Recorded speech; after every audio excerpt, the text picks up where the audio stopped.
Barbershop conversation, guys. Feel free, hit the subscribe button. August 25th, backpack giveaway in Inglewood, California.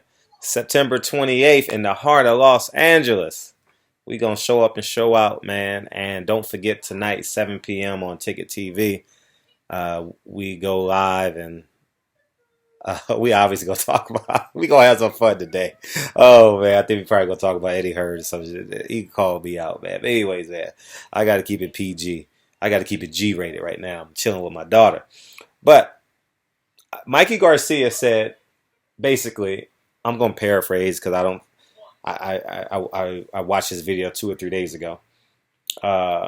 He said that Shawn Porter has no chance fighting Errol Spence on the outside. In order for him to have a chance to win, he got to depend on his ability to fight on the inside.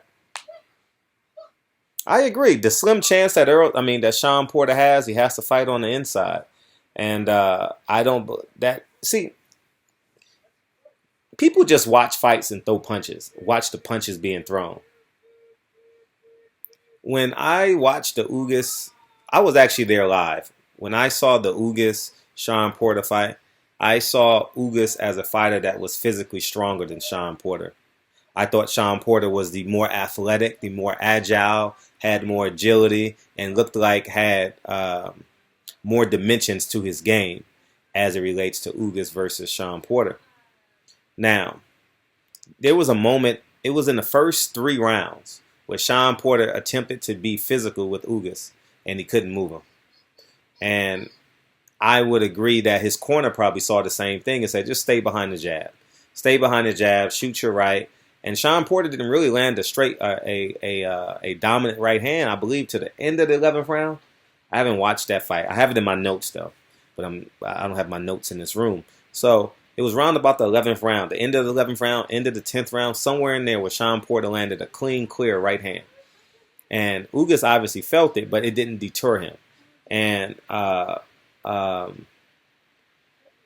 if Shawn Porter wants to box Errol Spence, it's not.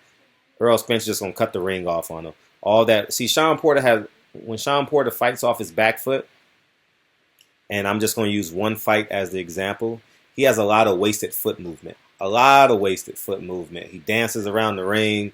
It's too much.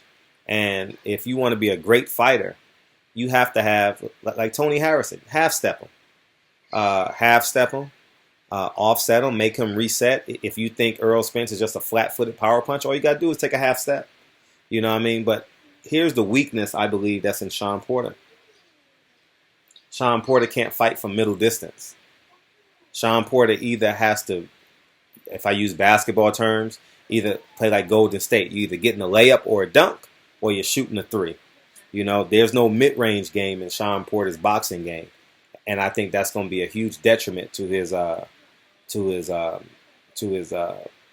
Errol Spence. Like even in the Ugas fight, he was in middle distance quite often, more than a handful of times, but he proceeded just to throw hooks to the body, and many times Ugas got the best of him.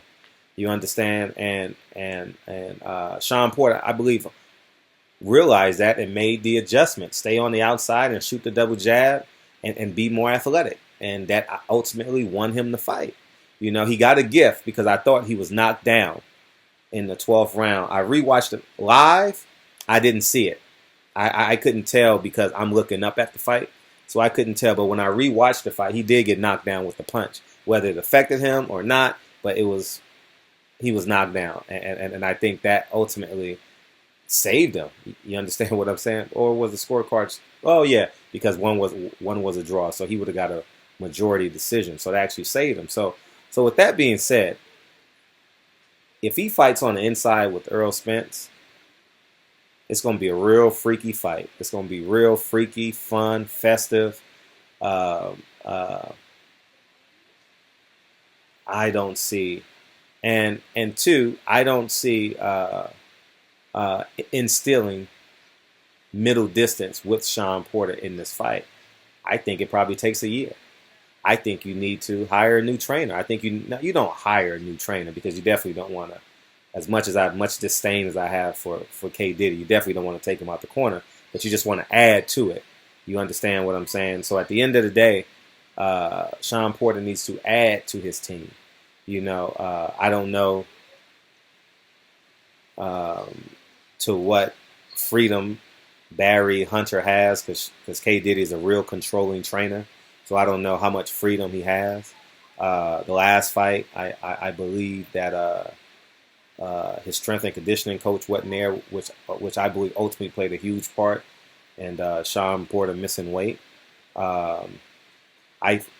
Here's what I think. Errol Spence is going to beat Shawn Porter up. Shawn Porter is in for a long fight. Long fight. I have it a 70-30 fight. But listening to how Shawn Porter is talking, way out of character. Way out of character. I definitely foresee Errol Spence winning this fight pretty convincingly. And it's all going to be because the lack of preparation. And Errol Spence is just better. It's just a combination of all that shit. So Shawn Porter's going to have to make a decision.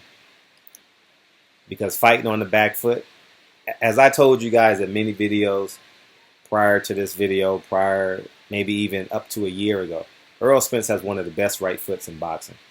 And I said that before I even watched him work out live. I just watched him work out in videos, watched him work out in fights. The same thing I say about Triple G. When you see him on videos, Triple G looks terrible. He looks slow. He looks like molasses. He looks like that Cairo syrup that your grandparents used to serve you on Sundays when they made pancakes. That thick, slow, sweet syrup. Well, my grandmother used to serve it to me. And but when you see him in person, Triple G turns the boxing ring into a phone booth. You can even see it when you see it a lot in his victories. But I say that to say Errol Spence does it, but he does it from an athletic perspective, meaning that all punches are still active.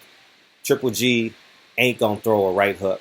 He's gonna throw that over. Well, I don't know what you call it. That over right hand. I don't know what you call it, that clubbing right to the back of the temple.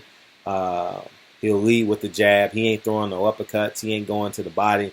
Triple G is just. Whereas Errol Spence, all punches will be there. So I think Mikey Garcia is absolutely correct. Errol Spence can't fight on the back foot. I mean, Shawn Porter can't fight on the back foot against Errol Spence. It's going to be a long night for Shawn Porter. The only chance he has is to fight on the inside and to have a level of success in middle distance. But Shawn Porter, if you look at the Ugas fight when he fought at middle distance, he got hit with a lot of hooks. And if you look at Danny Garcia's fight, if you rewatch that Danny Garcia fight, there's some arguments that Danny Garcia won that fight. When I watched it live, it looked like Shawn Porter won the fight by 1 round. And my prediction video, I said Shawn Porter is going to win 51 to 49%. I said it was going to be that kind of fight. And if you rewatch that fight, Shawn Porter got hit with some hellacious work on the inside. Danny hit him with some great hooks on the inside, and I think that's what ultimately is going to be Errol Spence. Errol Spence is more athletic than Danny Garcia, is more athletic than Ugas, and he's a better boxer than both of them. I don't know in terms of one-shot power if his hook is stronger than the Danny Garcia per se, but I think just accumulation of Errol Spence will be the demise of Shawn Porter. But Shawn Porter got an uphill mountain to climb. And keep it real with you guys, I told Shawn Porter this a while ago. I said, you need to start training now for a fighter like Errol Spence. I think Errol Spence is just that good. Like I told him a year and a half ago, I have you an underdog as Shawn Porter. Shawn Porter versus Errol Spence. If you don't have that mindset, you're not even competitive in this fight. I think Errol Spence is just that good, and so we got to sit back and see. It's going to be real interesting to see the commitment Shawn Porter makes to this fight. I'm real interested to see the commitment, and maybe his commitment to the fight, maybe it can take some confidence away from Errol Spence. I don't think Errol Spence will ever walk into a fight ever again like he did with Kell Brook. A little bit precocious, a little bit cautious. really tight, and still won the fight. Still was the better fighter. You know what I mean? His accumulation is just hellacious, man. And so I have Errol Spence winning this fight by any way he wants to win this fight. As we get closer to the fight, and I see these fighters making weight, and training is training videos start coming out, I'll tell you how I have the fight. But we'll see. So anyways, man, barbershop conversations, man. Danny Garcia knows best, knows very well as it relates to trying to get on the inside of, he couldn't get in on the inside. He's way more technically sound than Shawn Porter.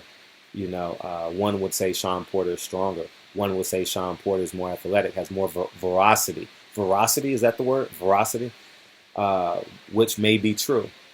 But when you get hit with a jab, you guys got to spar a few rounds to understand how deflating a jab is when you're trying to get on the inside.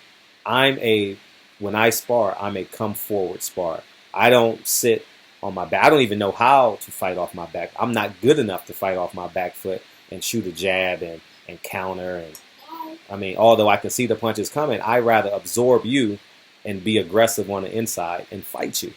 You know, so I am a work in progress, but I also understand how deflating it is when you're trying to get on inside and you get a jab, and then that jab turns into a left hook, and you don't know whether it's a jab or a left hook. It's kind of like when you're pitching. It's the same arm slot as a fastball and a changeup. You don't know which one it is if you're off balance. You know what I mean? So that's just the reality of it. So I'm very excited for this fight that is in my city. Shawn Porter has a mountain to climb, has a Mount Everest to climb. We'll see. And truth be told, even the fans will be against Shawn Porter this fight. He's gonna come into boos. He's gonna be playing Christian music, being booed. That's the first time ever that a Christian song will probably get booed by the majority of the crowd, just because of how he's moving. You know, I think that jealousy. I'm going to do a video on that. That jealousy comment turned a lot of people off. You understand what I'm saying? So anyways, man, barbershop conversation, man. Feel free to hit the subscribe button. I'll talk to you guys soon. Peace.